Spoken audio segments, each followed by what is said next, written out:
எல்லா தமிழ் மக்களுக்கும் என்னுடைய வணக்கம். தேங்காய் ரொம்ப நாள் கெடாமல் எப்படி ஸ்டோர் பண்ணலாம் அப்படின்னு தான் இன்றைக்கி இந்த வீடியோவில் நம்ம பார்க்க போகிறது. கேரளாவில் தேங்காய் அரைச்சி ஊற்றி செய்கிற கறி நிறைய வெரைட்டி இருக்கிறதுனால இது இங்கே காமனாக இருக்குது. நிறைய பேர் செய்கிற ஒன்று தான் இது. நம்மளும் வெளியூருக்கெல்லாம் தங்கி இருக்கும்போது ஊருக்கு வரும்போது இதே மாதிரி நிறைய ஒரு 10 இல்லை 15 தேங்காய் இதே மாதிரி ரெடி பண்ணி எடுத்துகிட்டு போயிடுவேன். 6 மாதத்துலேருந்து சில டைமில் 1 வருஷம் வரைக்கும் இது கெடாமல் இருக்கும், கிளைமேட்டுக்கு தகுந்த மாதிரி. அந்த ஒரு மெத்தட் தான் நான் இப்போ உங்களுக்கு கூட ஷேர் பண்ணுறது. உங்களில் கொஞ்சம் பேருக்காவது இது யூஸ்ஃபுல்லாக இருக்கும். இந்த ஒரு தேங்காய் வச்சுட்டு உங்களுக்கு பிடிச்ச எந்த கறி வேணாலும் நீங்கள் செஞ்சு எடுத்துக்கலாம். வெஜிடபிள் கறி, சாம்பார், கடலை கறி, சிக்கன் கறி, மட்டன் கறி, அந்த மாதிரி உங்களுக்கு பிடிச்ச எந்த கறி வேணாலும் செஞ்சு எடுத்துக்கலாம். இந்த தேங்காய் எப்படி அரைச்சி ஊற்றி சாம்பார் செய்யலாம் அப்படின்னு கூட இந்த வீடியோவில் நான் இன்க்ளூட் பண்ணியிருக்கு. அதுக்காக 5 தேங்காய் இதே மாதிரி உடச்சி எடுத்து வச்சுருக்கு.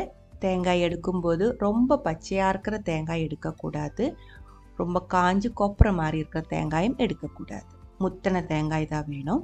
நல்லா துருவி எடுத்து வச்சுருக்கு. துருவும் போது பெரிய பெரிய பீசஸ் விழுந்துருச்சு அப்படின்னா சின்ன பீஸை கட் பண்ணி போட்டுக்கோங்க. ரொம்ப அதிகமாக பெரிய பீஸ் இருந்துச்சு அப்படின்னா மிக்ஸி ஜாருக்குள்ள ஒரு டைம் க்ரஷ் பண்ணி இது கூட சேர்த்துக்கோங்க. அதுக்கப்புறம் நான் இது 1 மணி நேரம் வெயிலில் காய விட்டுருக்கு. நல்ல வெயிலாக இருந்துச்சு, அதனால 1 மணி நேரம் காய விட்டுருக்கு. ரொம்ப காஞ்சி போகலை, இதில் இருக்கிற ஈரம் கொஞ்சம் கம்மியாக இருக்கும். இந்த மாதிரி செஞ்சதுக்கப்புறம் இப்போ நம்ம இது வறுத்தெடுக்க போகிறேன். கொஞ்சம் நேரம் வெயிலில் காய விட்டதுக்கப்புறம் வறுத்தெடுத்துருச்சுன்னா நமக்கு சீக்கிரம் வறுத்தெடுக்க முடியும். ரொம்ப டைம் ஆகாது. கேஸு நமக்கு சேவ் ஆகும். இல்லை பச்சையாக துருவினதுக்கப்புறம் உங்களுக்கு பெரிய பாத்திரம், பெரிய அடுப்பெல்லாம் இருந்துச்சு, விறகெல்லாம் இருக்குது அப்படின்னா வெயிலில் காய வைக்காமையே வறுத்தெடுத்துக்கலாம். ஆனால் கொஞ்சம் டைம் அதிகமாகும், அவ்வளோதான். பாதி ஒரு பாத்திரத்துக்குள்ளே போட்டு 1 டீஸ்பூன் அளவுக்கு மஞ்சத்தூளும் போட்டு நான் இதை வறுத்தெடுத்துட்டு இருக்கேன். முதல்ல கொஞ்சம் மீடியம் ஹை ஃப்ளேம்லேயே வச்சுட்டு வறுத்துக்கோங்க. சீக்கிரம் வறுத்தெடுக்கணும் அப்படின்னு நினச்சிட்டு தீ அதிகமாக வச்சு வறுத்தெடுத்துருச்சு அப்படின்னா பாதி தேங்காய் கருகி இருக்கும், பாதி தேங்காய் பச்சையாகவும் இருக்கும். ஒரே மாதிரி நமக்கு கிடைக்காது. இதோட மனம், டேஸ்ட் எல்லாமே மாறி போயிடும். அதனால பொறுமையாக தீ அட்ஜஸ்ட் பண்ணி இதே மாதிரி ஒரே கலராக ரோஸ்ட் ஆகி வர்ற வரைக்கும் நம்ம இதே மாதிரி வறுத்துட்டே இருக்கணும். கொஞ்சம் நேரத்துக்குள்ளே இது ட்ரை ஆக ஆரம்பிச்சிடும், அது கொஞ்சம் கிறிஸ்பியாக ஆரம்பிச்சிடும். அந்த டைமில் பாருங்கள், இந்த டைமில் தீ கம்மி பண்ணி வைக்கணும். தீ கம்மி பண்ணி வச்சதுக்கப்புறம் தான் மறுபடியும் நம்ம வறுத்துட்டே இருக்கணும். வறுத்தெடுக்கும்போது தேங்காய் இதே மாதிரி எல்லாமே ஒரே கலரில் இருக்கணும். அப்போ தான் இது கரெக்டாக ஃப்ரையாக இருக்கும்.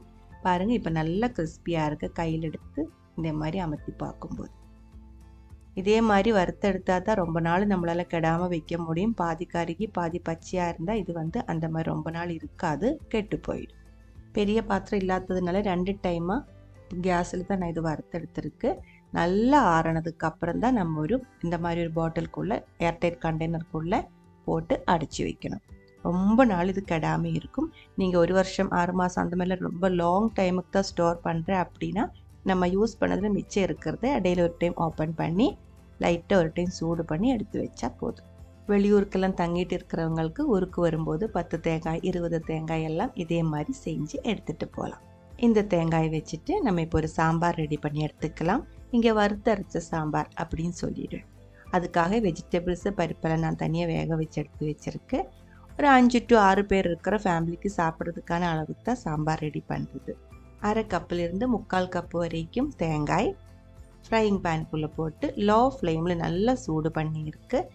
இது நம்ம கிறிஸ்பி ஆனதுக்கு அப்புறம் தான் அரைக்கணும், அதனால தான் கொஞ்சம் சூடு பண்ணியிருக்கு. இதுக்குள்ளே 1/2 டீஸ்பூன் அளவுக்கு வெந்தயம் கூட நான் சேர்த்துருக்கேன்.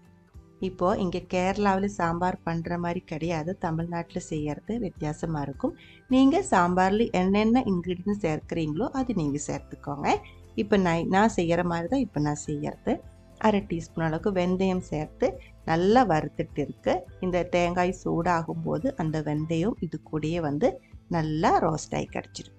தேங்காய் கூட நீங்கள் இன்க்ரீடியன்ட்ஸ் சேர்க்கும் போது எந்த கறிக்காக இந்த வறுத்தெடுக்கிறீங்களோ அதுக்கு தகுந்த மாதிரி இன்க்ரீடியன்ட்ஸ் மாற்றி மாற்றி சேர்க்கணும்.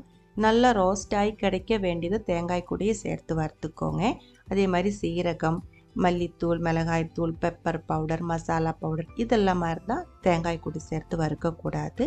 தீ ஆஃப் பண்ணதுக்கப்புறம் சூடாக இருக்கிற தேங்காய்க்குள்ளே போட்டு அது மிக்ஸ் பண்ண தான் வேணும். முதல்ல சேர்த்துடுச்சுன்னா அது கருகி போயிடும், அது மட்டும் பார்த்துக்கோங்க. சிக்கனுக்கெல்லாம் ஆகும்போது நம்ம கரம் மசாலா அதெல்லாம் சேர்க்க வேண்டியது இருக்கும். அது இது கூடயே சேர்த்து வறுக்க வேண்டியதில்லை. தீ ஆஃப் பண்ணதுக்கப்புறம் நம்ம அது சேர்த்துக்கலாம்.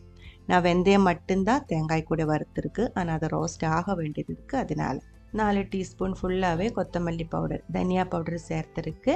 அது கூடவே காரத்துக்கு தகுந்த மாதிரி ரெட் சில்லி பவுடர், வரமிளகாய் பவுடரும் சேர்த்து நான் இதை மிக்ஸ் பண்ணுறேன். நம்ம தேங்காய் வறுக்கும்போது முதல்ல மஞ்சத்தூள் சேர்த்துருந்தேன்.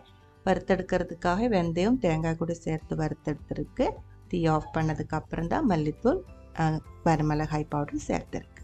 சீரகம் எல்லாம் சேர்க்கிற மாதிரியா இருந்தால் தீ ஆஃப் பண்ணதுக்கப்புறம் சூடாக இருக்கிற தேங்காய்க்குள்ளே சேர்த்துக்கோங்க, இல்லாத அது கருகி போயிடும். சாம்பாருக்காக தேங்காய் கூட நான் இவ்வளோ ஐட்டம்ஸ் தான் சேர்க்கறது. இது கூடவே பெருங்காயத்தூள் நம்ம சேர்க்குறோம். அது வந்துட்டு சாம்பார் கொதிக்கும் போது லாஸ்ட்டாக சேர்த்துக்கலாம். நல்லா ஆறினதுக்கப்புறம் மிக்சி ஜாருக்குள்ளே போட்டு தான் நம்ம இதை அரைச்செடுக்கணும். அரைக்கும் போது நான் இதில் தண்ணி ஊற்றலை. தண்ணி ஊற்றாம தான் தேங்காய் வறுத்ததை அரைக்கணும். அப்போ தான் இதே மாதிரி நல்ல டார்க் ப்ரௌன் கலரில் வந்துடும். அதே மாதிரி இதிலிருந்து எண்ணெய் பிரிஞ்சு வர ஆரம்பிச்சிடும்.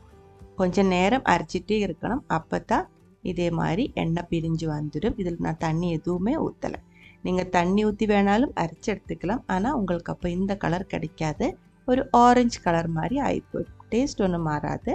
எப்படி வேணாலும் உங்களோட மிக்சியோட கெப்பாசிட்டிக்கு தகுந்த மாதிரி நீங்கள் அரைச்சி எடுத்துக்கலாம். சாம்பாருக்கான காய்கறி பருப்பு ரெண்டுமே சேர்த்து வேக வச்சு எடுத்து வச்சுருந்தேன்.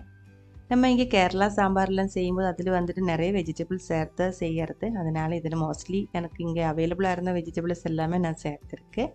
இதோட ரெசிபீஸ் எல்லாம் நம்ம அப்லோட் பண்ணியிருக்கு. இதே மாதிரி தேங்காய் அரைச்சி ஊற்றி செய்கிற வறுத்து அரைச்ச சாம்பார்னு சொல்லிடுவேன். அதோட ரெசிபி நம்ம டீட்டெயில்டாக அப்லோட் பண்ணியிருக்கு. அது ஒரு டைம் பார்த்துக்கோங்க. காய்கறியெல்லாம் நல்லா கொதிச்சதுக்கப்புறம் தேங்காய் இதுக்குள்ளே அரைச்சி ஊற்றி இருக்கு. தேவையான அளவுக்கு தண்ணி ஊற்றி சாம்பாரோட கன்சிஸ்டன்சி நீங்கள் அட்ஜஸ்ட் பண்ணிடலாம்.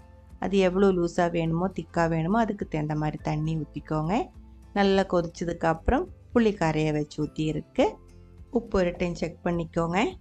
உப்பு புளிப்பு எல்லாமே கரெக்டானதுக்கப்புறம் 2-3 நிமிஷம் நல்லா கொதிக்க விட்டுக்கலாம். அதுக்கப்புறம் பெருங்காயத்தூள் வந்து சேர்த்துருக்கு. கூடவே கொஞ்சம் கொத்தமல்லி இலையும் கட் பண்ணி சேர்த்துருக்கு. நல்லா 2-3 நிமிஷம் கொதிக்க விட்டதுக்கப்புறம் நம்ம தீ ஆஃப் பண்ணி எடுத்து வச்சுக்கலாம். இந்த ஒரு வீடியோ உங்களுக்கு புரிஞ்சிருச்சுன்னு நினைக்கிறேன். மறுபடியும் ஏதாவது டவுட் இருந்துச்சுன்னா கமெண்ட்ஸில் கேட்டுக்கோங்க. இதே மாதிரி தேங்காய் வெயில் நல்லா காய வச்சு வறுத்தெடுக்காமே நம்ம வந்து ஸ்டோர் பண்ணி வச்சுக்கலாம். அந்த மாதிரியா இருந்தால் நல்லா காயணும். அதுக்குள்ளே தண்ணி ஈரம் எதுவுமே இருக்கக்கூடாது.